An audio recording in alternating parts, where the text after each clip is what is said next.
Are we doing the whole thing?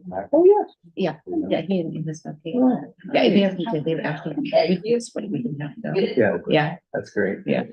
And what are you doing? I'd like to We're call gonna to go to our order company. the December 14th regular board meeting of the Greeneview Local Schools. If we can call the roll. Chris Bailey, Here. Scott Powers, Present. Teresa Wallace. Here. Suzanne Arthur, she's absent. And Megan Smith. Here. Stand for the pledge.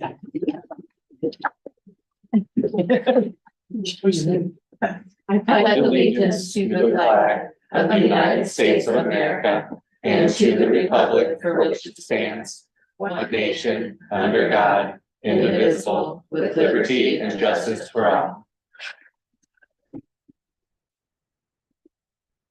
We have an invitation for public participation on agenda items only. Anything non-agenda is at the end of the agenda. Did you all want to speak for public participation on agenda items or at the end? At the end. Okay, Thank you. you're welcome.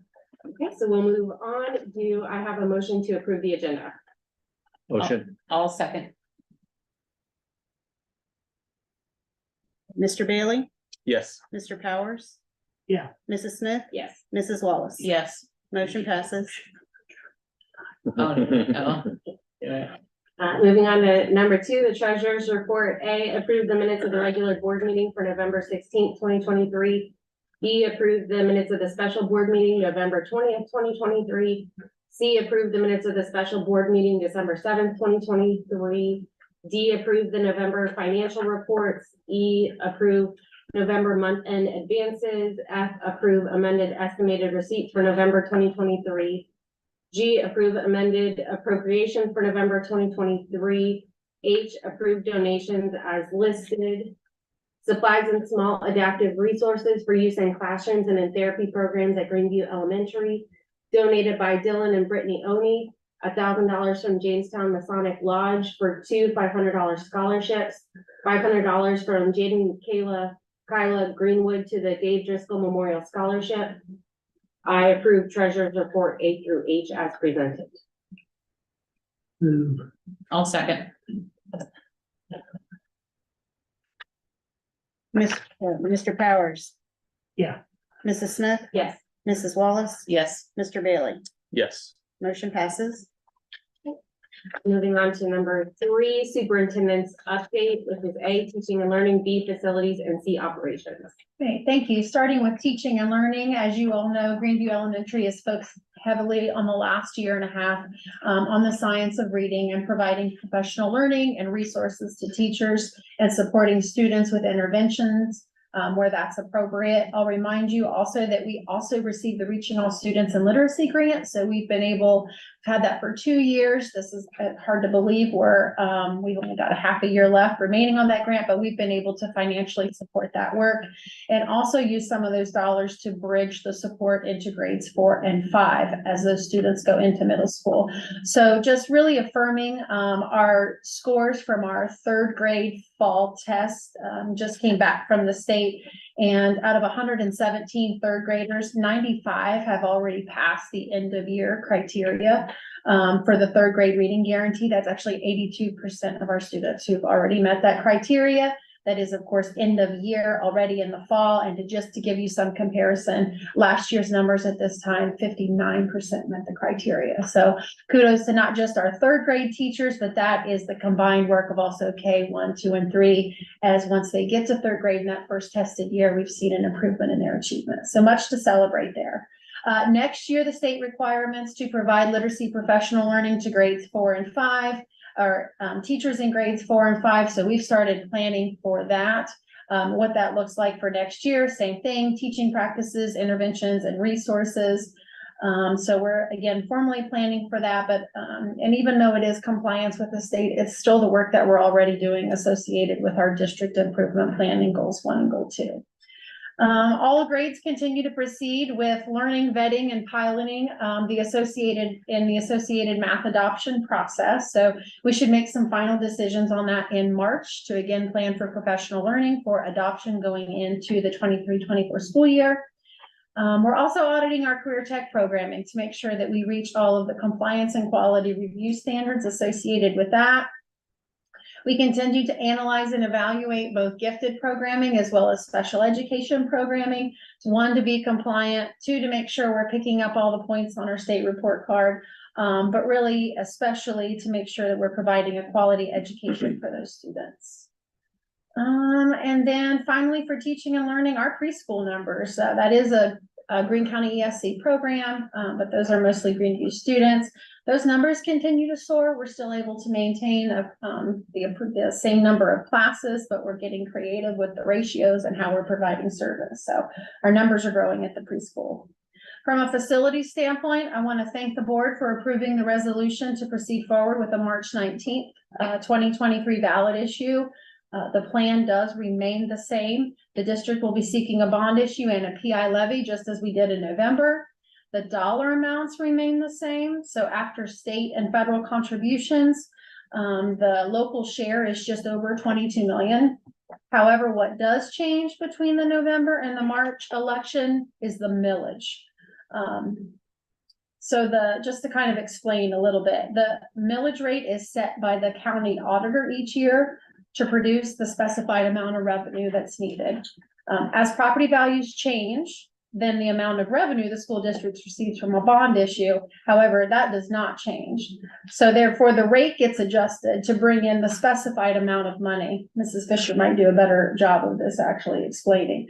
But the rate can go up or down depending on property values. Obviously, our property values went up. So the millage for the November election was assessed at 5.44 mils, which worked out, as you know, to $15.87 per month per $100,000 home. However, as a result of the increase in the tax evaluation for the properties in 2023, the millage that the auditor certified for the upcoming election will be 3.99 mils, which works out to $11.67 per month per $100,000 home. This is actually lower than some of the original estimates that we thought. So our website's been updated. It does include a video that talks about the millage and talks about the changes and reflects some of the information that I just shared there with you. And we'll make sure we continue to add to it as more frequently asked questions are asked and we respond to those.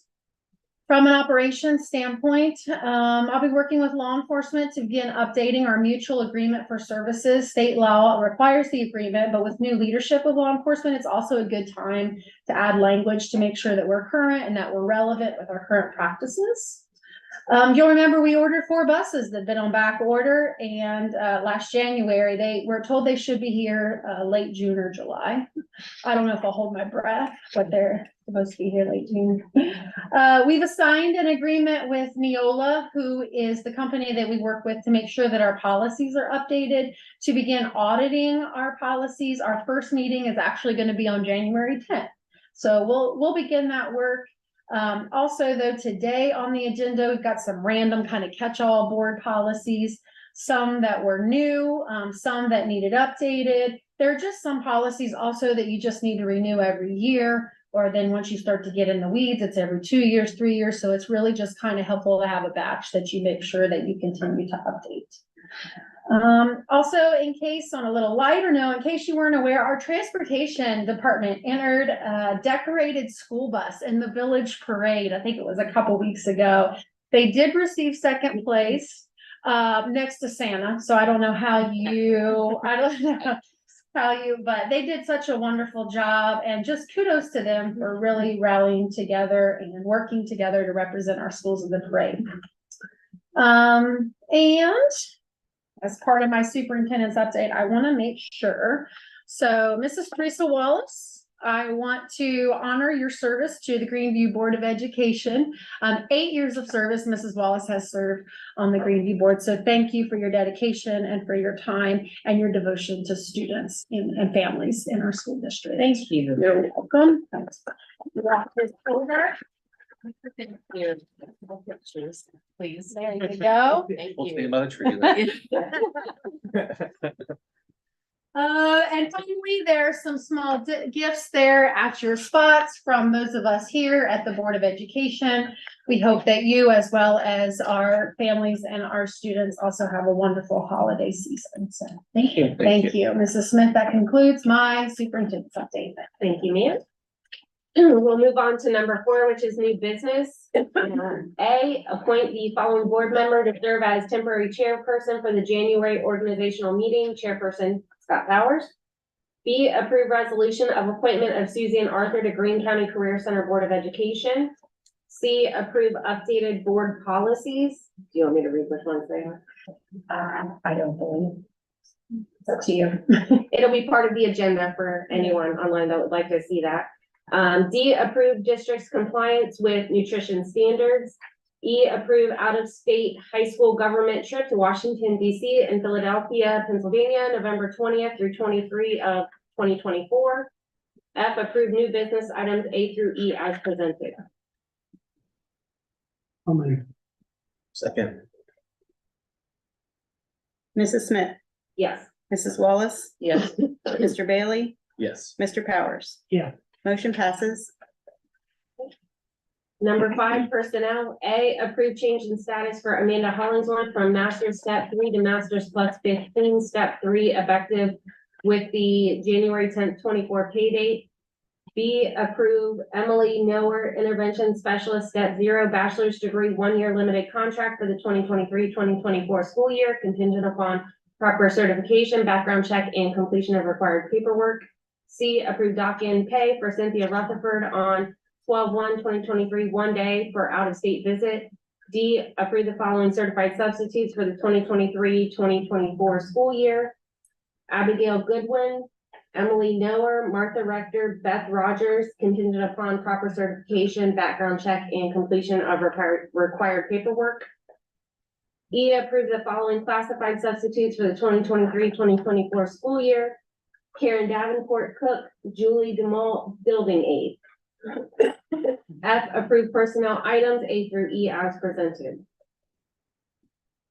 I'll move. Second. Mrs. Wallace, Yes. Mr. Bailey, Yes. Mr. Powers, Yeah. Mrs. Smith. Yes. Motion passes. Number 6, we do not have any items for discussion only. Number 7, comments and questions for non-agenda items. So this would be an invitation for the public participation for non-agenda items. Yeah.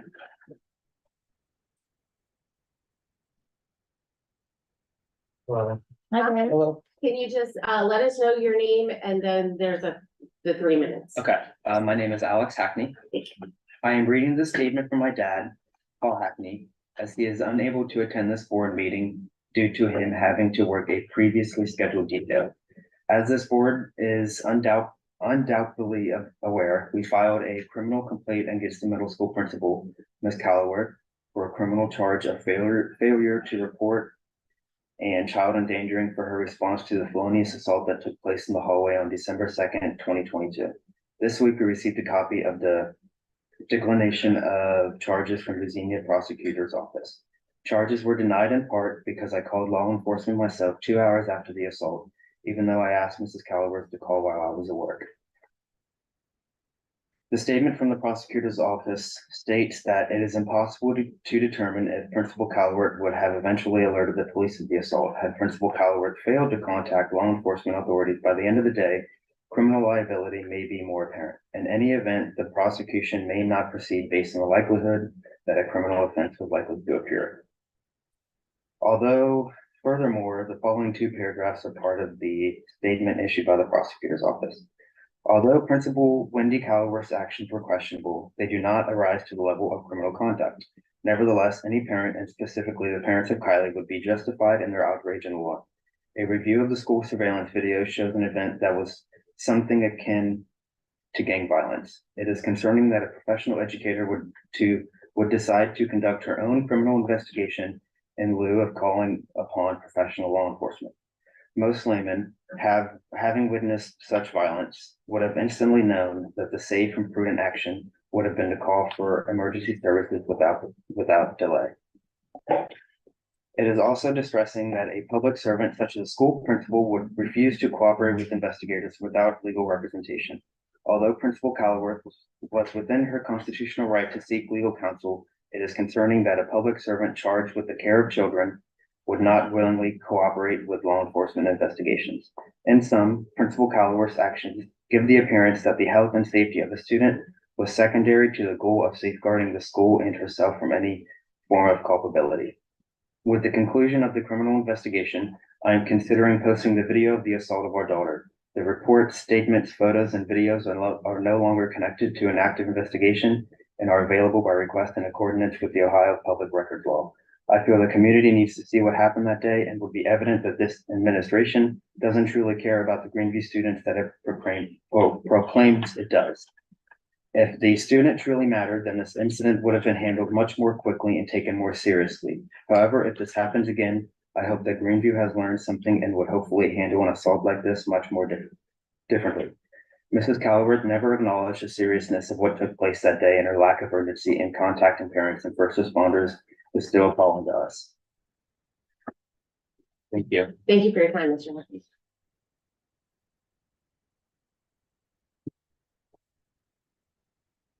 Any other participation?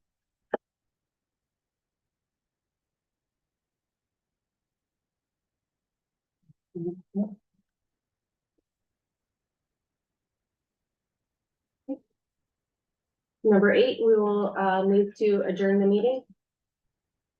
I'll move. We'll say. How's that, Joe?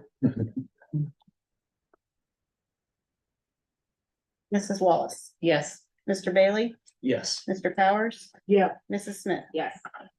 You're adjourned at 6:17.